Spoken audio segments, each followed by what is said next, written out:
God, I really love this book so much. Hi, everybody, and thank you so much for joining me today on this episode of Jimmy's Decorative Moment. I actually just was taking a few moments to read my new favorite book. It's called Charlotte Moss Entertains. It's filled with so many fabulous pictures and ideas for how to entertain creatively in your day-to-day experience. I want to go ahead and get the show started and introduce our fabulous guests, but first I have to thank our sponsors. Thank you so much to Be Our Guest Party Rental for all the fabulous set furnishings you provided us with today. I love them so much and they're so interesting and cool. Thank you so much to Glenn and Janice Williams of the Rosendale Arts Alliance. As always, I appreciate all of your support in getting the show started and your continual support as we continue to film. Without much further ado, I'd like to introduce our topic for the day, as well as the fabulous women we'll be chatting with. I want to talk about entertainment today and just how do you entertain gracefully and delicately and with consideration. I'm introducing Kristen Levy of Korean Weddings and Events, Lynn Graham of Lynn Graham Designs, and Ashley Kerouac of the Hyatt Regency Cambridge. I almost felt like saying Ashley Kerouac Events or Designs. It's like everyone else had their name in the title of where they're from, and I'm like, Hyatt Regency Cambridge. Wait, what is that slogan for Hyatt? It's like... In a Hyatt world? In a Hyatt world. I love that. I always love that. So the topic of today's show is entertaining and how do you entertain effectively.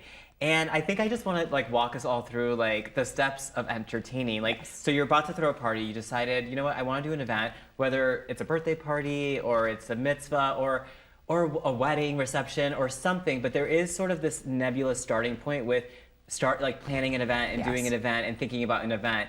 And I always just think of invitations to start with, or the initial thought process could be that. And Kristen, maybe you can correct me, but let's start there and see how things flow. So Lynn, let's say we're throwing a party, and maybe ladies, we can make up a party event. What should we say, a birthday party? Let's say 50th birthday party. 50th birthday party, okay, perfect, I like that. So 50th birthday party, milestone event, exciting for the person who's celebrating their 50th birthday, but also exciting for the people who are celebrating with them. So what are some pieces of information that you need to make a cool invitation for that? So I'd love to know what kind of theme we're going with. It doesn't have to be a cheesy theme, but at least some colors that they like. What's a theme? For our audiences at home, what's a theme? Like a Gatsby theme, that would be fun. Or just even if they like things that are sparkly, like pink and glitter. Just something to work around so we know what color scheme and what feel the invitation. I see. So a theme could be like a movie, or it could be like a cartoon, or it could be or something and that sort of infuses. It's something that's cohesive and consistent throughout your entire celebration. Okay. It's like an element of design that's consistent throughout your entire celebration.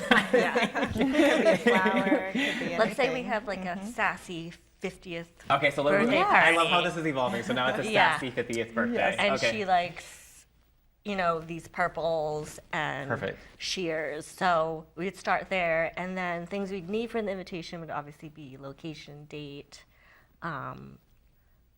someone to RSVP to, Okay. and then a Who's date usually for that the person? The for a 50th host. birthday party, so the host would typically be the... Right. Okay. If there isn't an event planner present. Correct. Okay, Yes. okay. Oftentimes I will accept RSVPs on behalf of my clients, so that's one less thing that they have to worry about. And they mail all those RSVPs They to you? do. Right. They Wow. do. So the return envelope would have attention. Do you ever get days where you get 30? I do. Oh my I do. God, it's kind of exciting. It is exciting.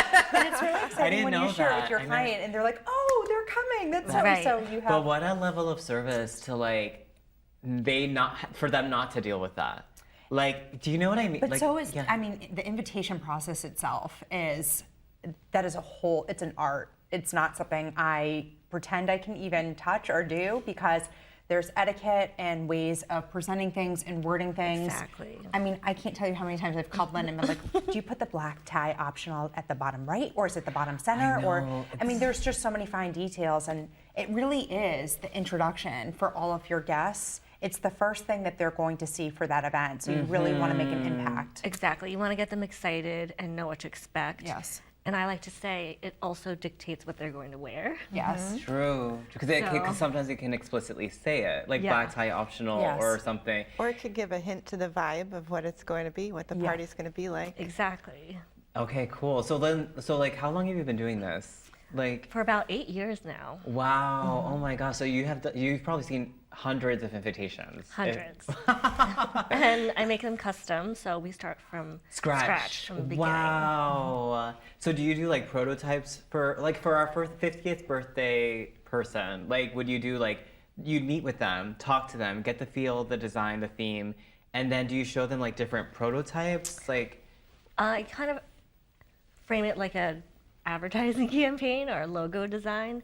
I'll present them with a couple looks, and then we'll go through each one and work together. Oh my pick gosh, out that's what so they don't cool.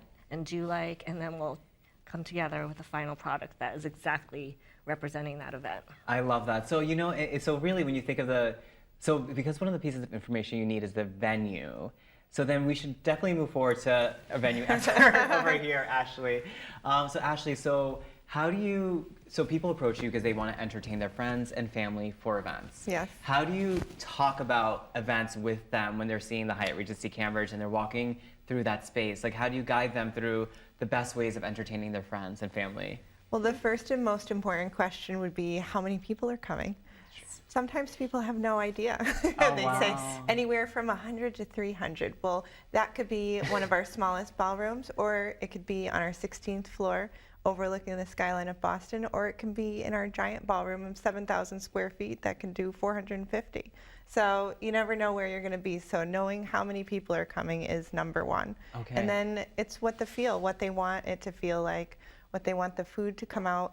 Is it cocktail style reception? Is it a plated dinner? Is it buffet? What does that mean? What is a cocktail style? What is a buffet? What's a cocktail style reception? Like, what are those? So are we going to sit down and eat? Is everyone going to be sitting at the same time? And Is that's a there a plated program dinner? of events? That would Okay. be either a plated dinner, or we would still sit down, go through a buffet line and choose your food off that, and then continue to sit. Oh, Now, wow. cocktail style is more fun and less seating. So you want people to be moving around. You might have food stations. You Is might that where you have- see like all those high and low cocktail tables? Exactly, Okay, okay, exactly, with okay. your gorgeous flowers all over.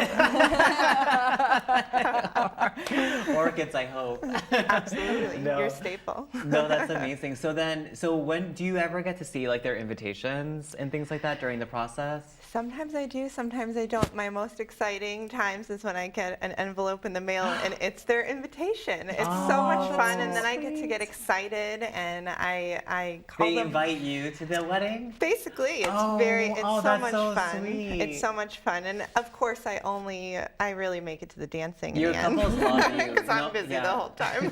They want me to run their event first, and then I'll show up. But No, it's so much fun, and I just love seeing the invitations. They really do set everything up for a fun night. Oh my gosh. Yeah. So the invitation really is like the prelude to all these different experiences and things like that. And like, have you seen a favorite invitation design or?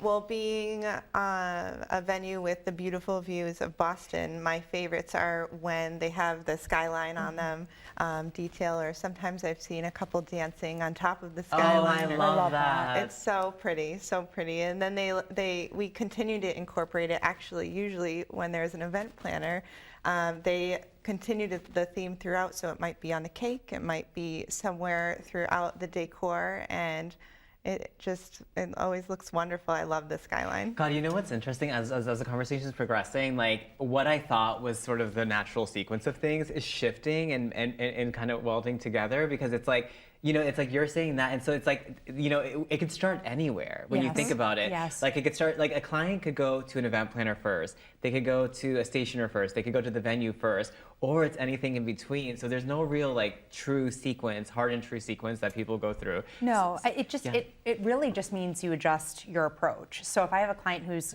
coming to me and they've already picked a venue, they have a pretty general sense, a pretty good idea of what it is that they're looking to do. So what I usually do first is we just have a conversation, you know, a 10, 15-minute conversation. I want to get to know you. What are your likes? What don't you like? You know, if they live in the city or not. You know, where do you like to go eat? Just to get my arms around like who they are, their style, who's your favorite designer, what do you like to watch for TV?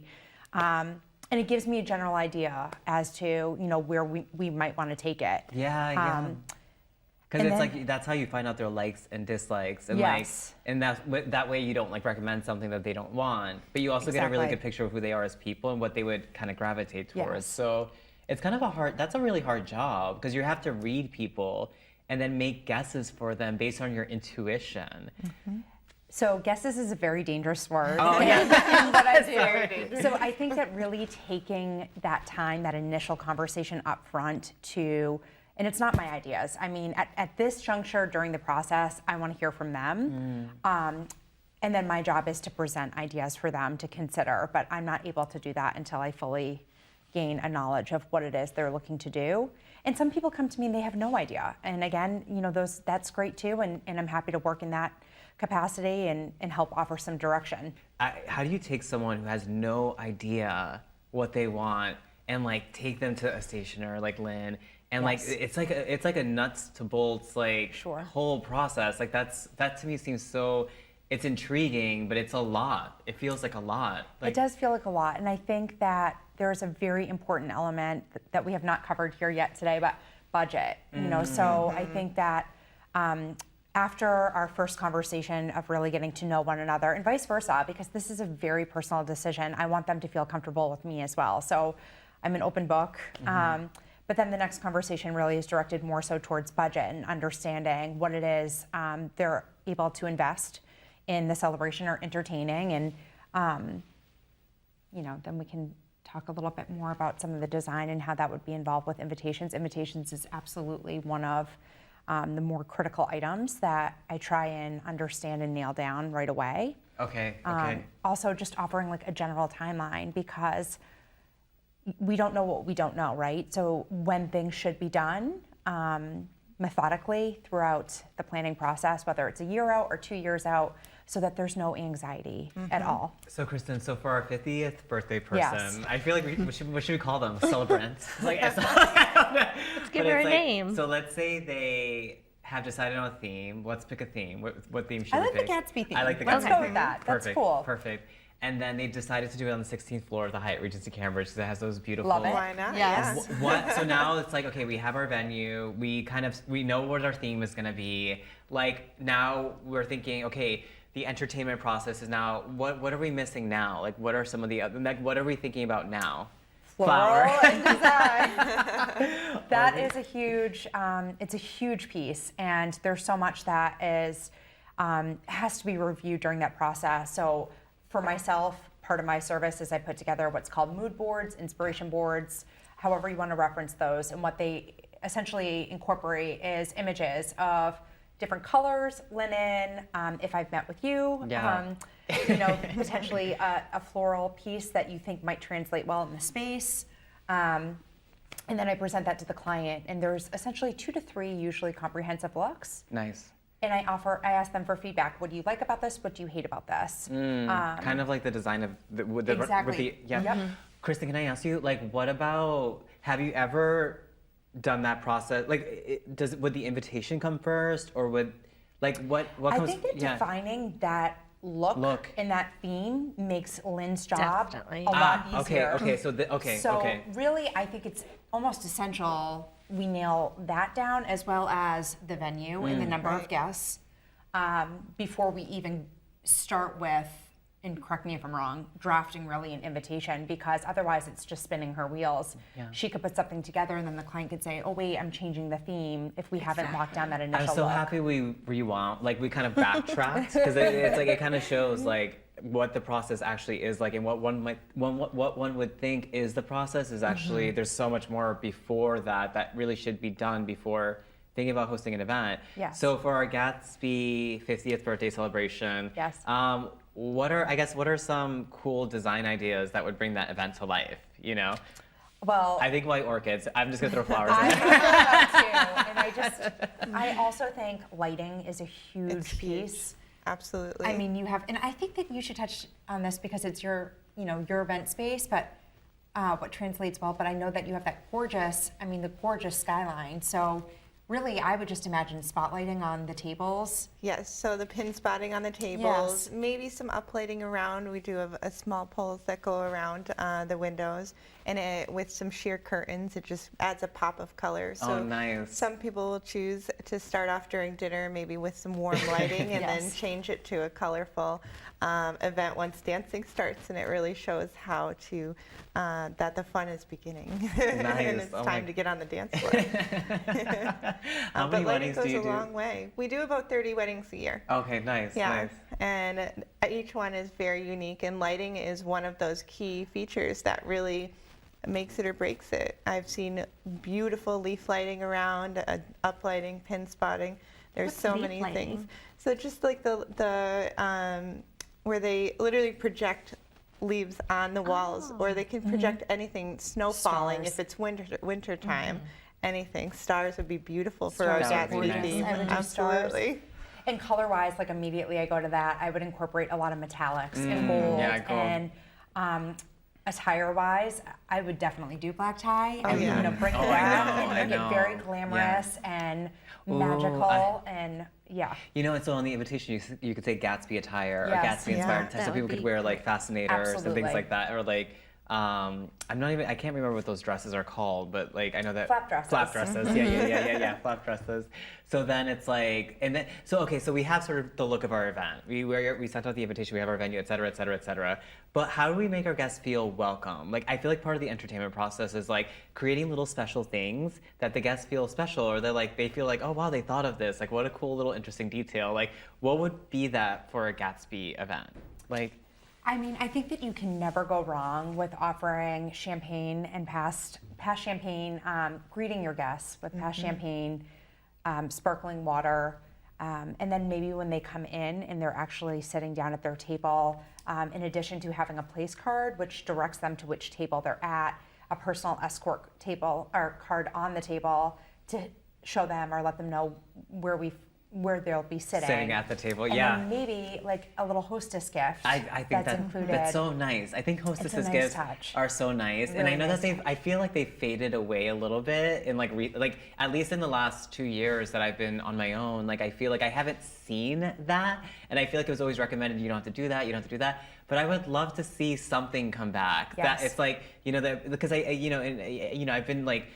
Hoarding all these like entertainment books, and it's like, God, it's so nice and special when your guests do get something and maybe it has your name on it and they like unwrap it, and it's like this whole little process, but it does make them feel so special, and it's like, oh, it's such a nice little thought, Right. Yes. And I know there's different ways of doing that for an event. You can put that on a table when they leave, but I'd rather it be something like special and personalized. And So for one of my events that I have next spring,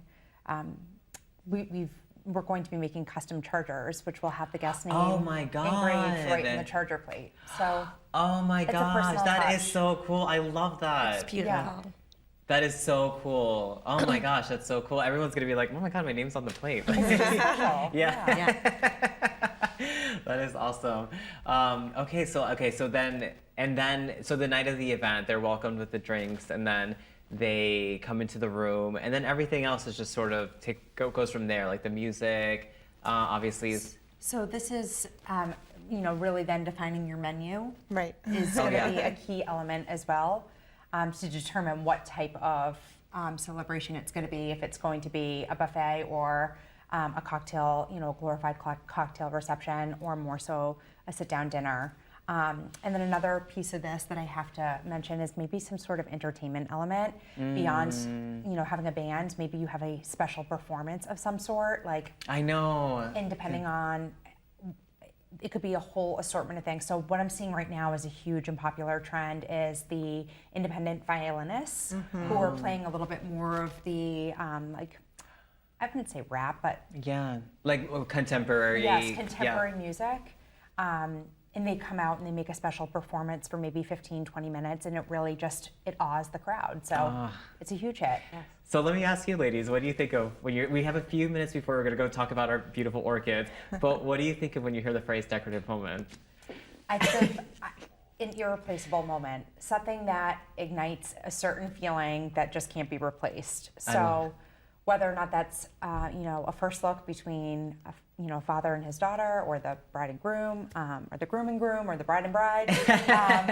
It's just, for me, what defines a decorative moment is the feeling. Ladies, let's head over to our display of orchids. I just want to go ahead and touch upon different types of orchids, just so our audience has an idea. You hear the word orchid and you may think many things, but I want to just go ahead and point out a few different types of orchids and their colors. So let's head over there. There is nothing in the world so irresistibly contagious as laughter and good humor. Charles Dickens. Yes. Hi, everybody, and welcome back to Jimmy's Decorative Moments. We were all just looking at some books that we've been entertaining, and actually, Ashley's holding one of my favorite ones. It's called Color Me Floral, and it's by Kiana Underwood. She's a designer out of San Francisco who I think actually just moved to New Jersey.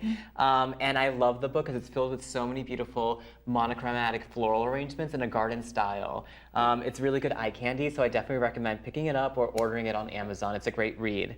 Ashley, you can put that down because our next segment, I want to talk about one of my favorite flower types, which is the orchid. And a lot of people don't realize this, but orchids come in so many different varieties, some of which I don't even have here, but I did bring along some of my favorites. So we're going to talk about a few of them. The first one I'm going to pick up is the Mocara orchid.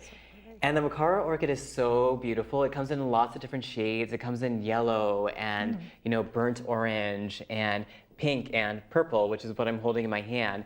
It's one of my favorite flower types, and if you look really closely, you'll even see that they're shaped like butterflies. Yeah. And the reason I have butterflies in my head, actually, this might be influencing my description of the Mocara orchid, is because I'm doing a party that's butterfly themed, and so all these flowers are reminding me of butterflies, actually. So I'm gonna place that down, and then and I talked about the different colors it comes in, so it comes in this pink shade as well, and I love the pink shades so much. When you hold them together, it makes for a really beautiful color combination. And I mean, honestly, imagine seeing this filling a room with bubble bowls and just having these round arrangements. I think it would be so fun and vibrant. So maybe for a nice spring party. The next flower I want to talk about is the one that's actually directly in front of me. It's the Cymbidium orchid, and I brought one today that was like a pale pink shade. And the Cymbidiums are one of my favorites because they have such big flower heads, and the petals are so fleshy, and to me it's just such a sensual flower.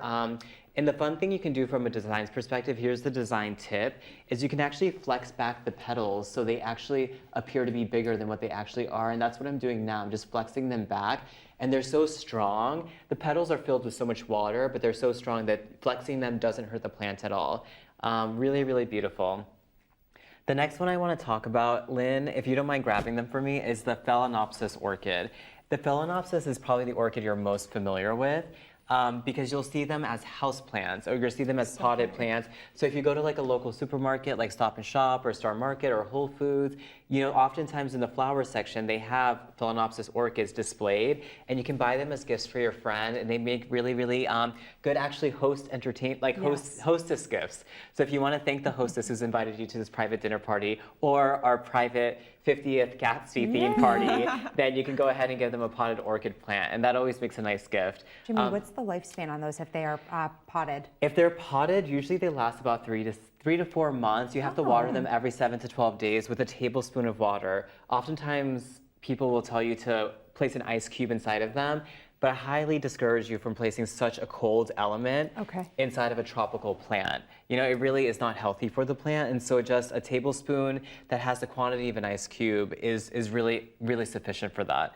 And as a cut stem of a flower, they can last a considerable period of time as long as you continue to cut the stem and place it in lukewarm water, not cold water.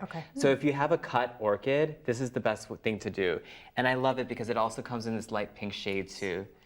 I'm going to let Kristen talk for about a minute about the plates that I actually pulled from Be Our Guest Party Rental. I just wanted to bring some entertainment devices here today. And so Kristen's just going to talk about it very briefly. Be Our Guest has such a great selection. I mean, all of these are absolutely beautiful. One of my personal favorites, I would say, would be this. I personally am an advocate for contrasting colors, so taking something that has maybe a little bit of the green, and Jimmy, forgive me, what is the name of this orchid again? Mocara orchid. The Mocara orchid. Dendrobium orchid. Thank you. And here is a little piece that will show you. It's just a contrasting color, which I think is great. Oh my gosh. And if you wanted to give it a little bit more vibrancy, you could certainly go with the more fuchsia color, which is also quite lovely. But really just for any tablescape when approaching it, I always recommend, obviously you want to start with your linen and then talk about a charger plate, potentially some flatware. And when I say flatware, I'm talking about your fork, spoon, knife, butter knife, and there's more. So many. Yes. So many. So table Yes, settings have really so many. evolved. Yes, like, they have. They've evolved so much. I mean, before in ancient times, people were eating with just a knife. Yes. And so no we have fo- a yes. whole assortment now. And then of course you could talk about your stemware if you wanted to do a water goblet or a wine glass or a champagne glass.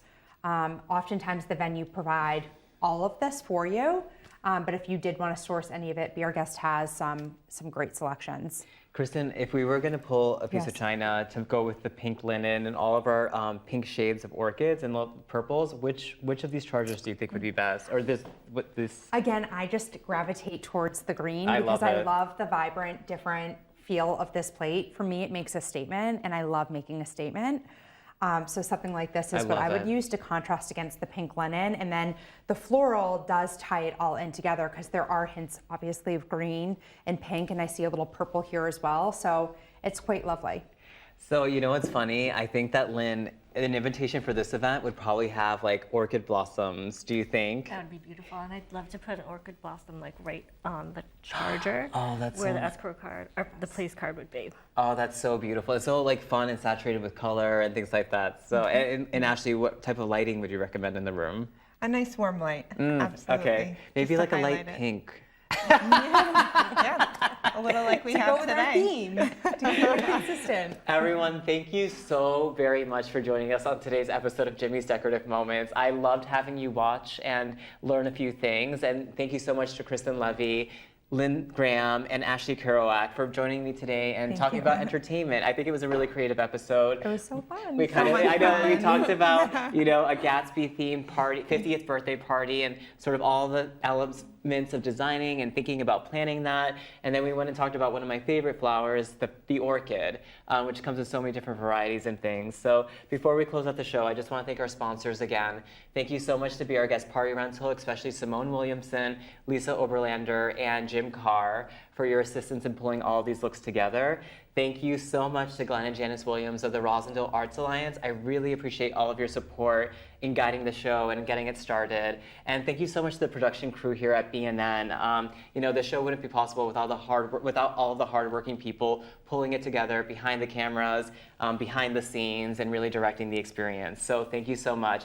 And one of the lessons I just want you to take home today is that irrespective of, your lifestyle and your means and what you have at home, if you're inviting a friend over, whether it's just to watch a TV show or to watch a game or even for dinner, just pull different things from your home together on top of a table and share an experience, a decorative moment with them. Yeah. Thank you so much.